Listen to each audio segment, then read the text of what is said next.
સુરતના ડિંડોલી વિસ્તારમાં ટ્રેનના પાટા પર લોખંડની ચેનલ મૂકીને ટ્રેન ઉથલાવવાનો ગંભીર પ્રયાસ કરવામાં આવ્યાની ઘટના સામે આવી છે. અજાણ્યા શખ્સો દ્વારા ગુડ્સ ટ્રેનના માર્ગમાં અવરોધ ઊભા કરવા માટે આ ચેનલ મૂકવામાં આવી હતી.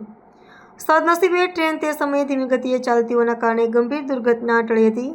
જોકે ટ્રેનના પાટા નીચે ફસાઈ ગઈ હતી, જેની ખબર ટ્રેનના પાયલટ દ્વારા તુરંત રેલવે પોલીસ કંટ્રોલ રૂમને આપવામાં આવી હતી. આ ઘટનાની નોંધ લઈને ડિંડોલી પોલીસે અજાણ્યા શખ્સો વિરુદ્ધ ગુનો નોંધ્યો છે અને તપાસ શરૂ કરી છે.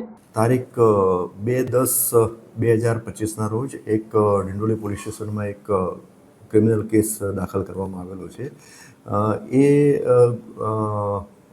કેસમાં જે હકીકત જે છે, ફરિયાદની હકીકત મુજબ તારીખ 29/9/2025ના રોજ એક માલવાહક ટ્રેન જે છે એ વડોદરાથી મુંબઈ તરફ જઈ રહેલી હતી અને એમણે ઉધના ક્રોસ કરી અને ભેસ્તાન તરફ જઈ રહી હતી. ત્યાં વચ્ચેના ભાગમાં એટલે ડિંડોલી પોલીસ સ્ટેશન વિસ્તારનો જ્યુરિસ્ડિક્શન લાગે છે, એ વિસ્તારમાંથી પાસ થઈ રહી હતી. એમાં એકદમ અવાજ આવ્યો.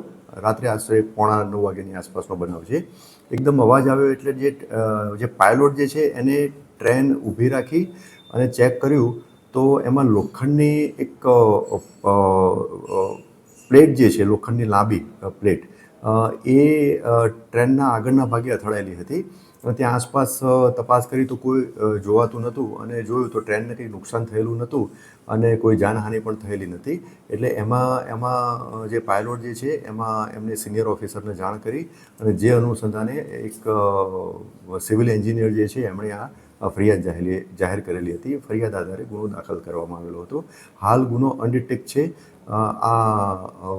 કોકે કયા આશયથી ત્યાં ટ્રેક ઉપર એટલે કે પાટા ઉપર આ વસ્તુ મૂકેલી છે એ હજુ ક્લિયર નથી થયેલું.